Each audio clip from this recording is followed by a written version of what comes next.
皆さんこんにちは、つくみです。こちらは愛犬のリボンちゃんです。このチャンネルでは私たちの田舎暮らしの様子や地方移住してからの様々な出来事、そして中古物件を DIY で直す様子をお届けしております。今は私たちが住むためのマイホームを作るべく DIY 奮闘中です。壁に石膏ボードを貼ったり、壁紙を貼ったり、床の絨毯を剥がしたり、クッションフロアを貼ったり、様々な DIY に挑戦しています。いつもは一人で DIY をしていますが、今回は友達を呼んで、今度行われる DIY 会の準備をしようと思います。おはようございます。今日もリボンちゃんはとっても気持ちよさそうにすやすやと眠っております。朝が苦手なリボンちゃん、いつも私よりもだいぶ遅くに起きてきます。もう起きているはずなのにまだ起き上がりたくないリボンちゃん、この気持ちはめっちゃわかります。私も朝は得意ではありません。リボンちゃんを叩き起こしてお散歩に行ってきます。最近日中は暑いので朝と夕方に散歩に行くようにしています。いつもだいたい決まったようなコースを歩くのですが、今はアジサイがとっても綺麗でお散歩のために見とれてしまいます。四季折々の花が楽しめるのは田舎暮らしの良いところですね。それでは今日も DIY スタートです。今日は DIY 会の準備をしようと思います。まずは天井を塗装してこのシミを隠してしまおうと思っています。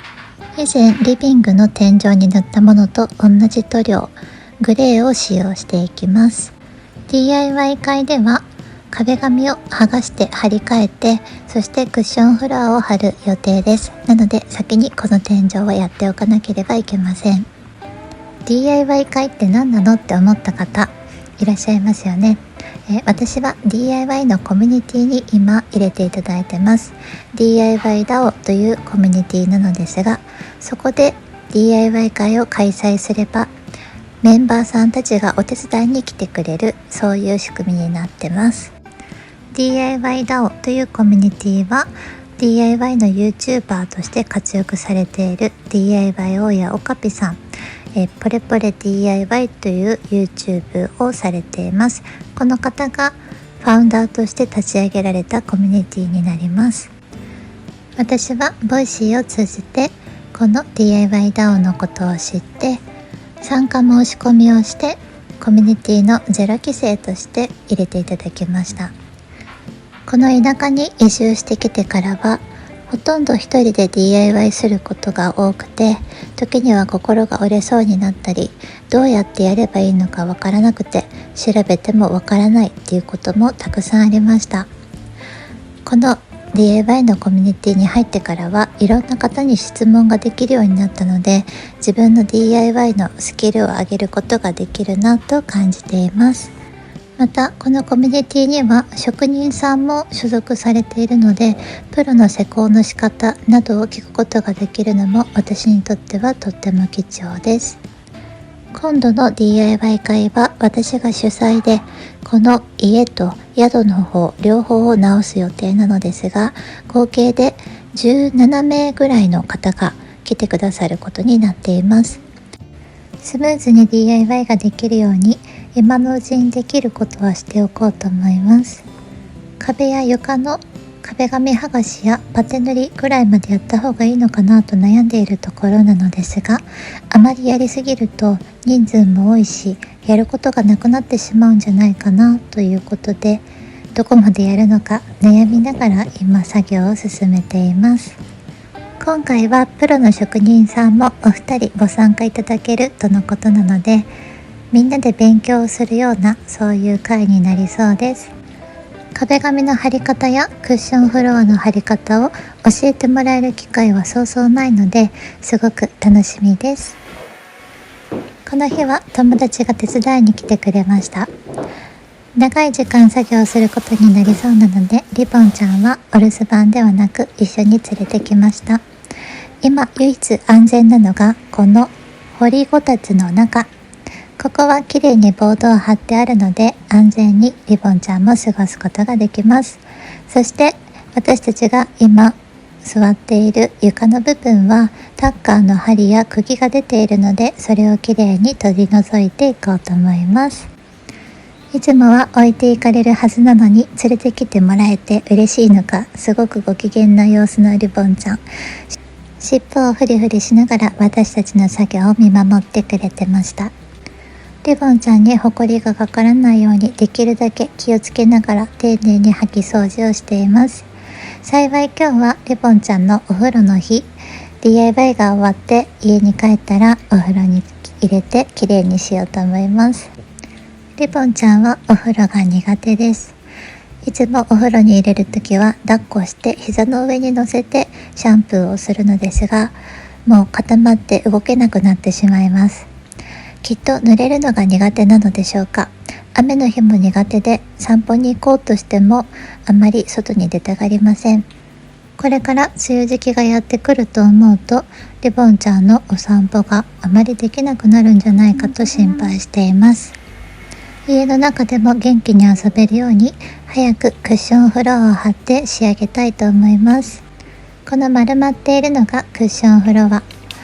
今回家全部の床に貼るためにたくさんのクッションフロアを購入してきました。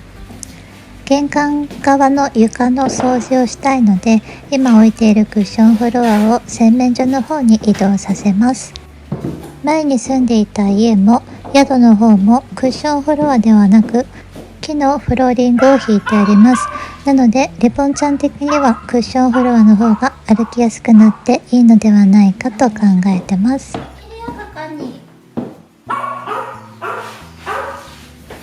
姿が見えなくなると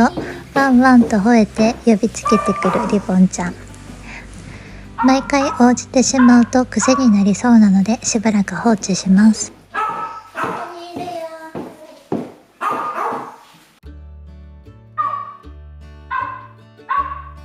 私とリボンちゃんの2人暮らしはとっても穏やかです。女子2人のんびりと暮らしているのですが、この暮らしが好きすぎて変化を求めなくなってきてしまいました。もともと人見知りですが、コミュニティだったりこの YouTube だったり人との関わりもあるので、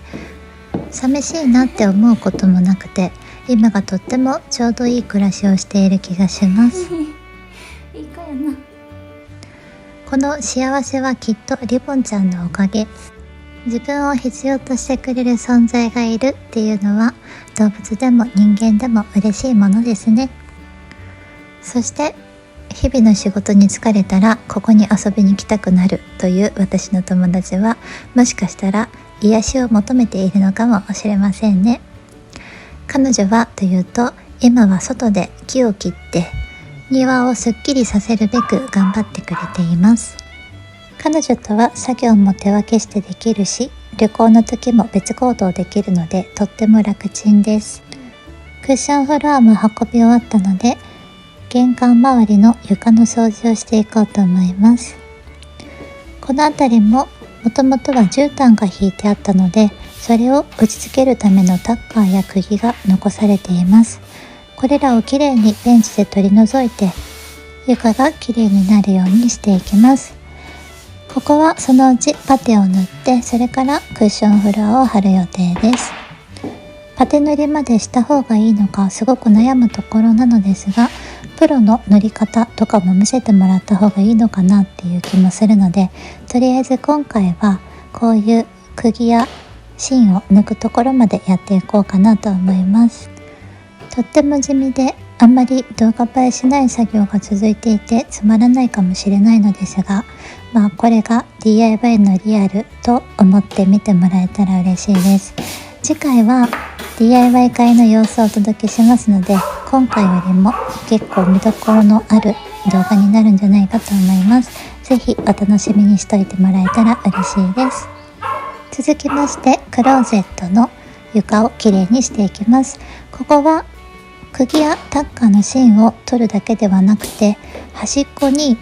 絨毯を留めていたであろう木枠がついています。ここもきれいに取り除いていこうと思います。この床がとっても汚くてある程度きれいにしないと体にも悪そうなので、頑張ってきれいにしていこうと思います。そしてこの襖ですね、この扉を外すことで空気の入れ替えがしやすくなりますし、また空間も広くなると思うので、全部取り外してしまおうと思います。ここは私の服を置くためのクローゼットにしたいので、本当に綺麗にしたい。このままでは私の服一着も置きたくない状態なので、もうどこまで綺麗にできるのか、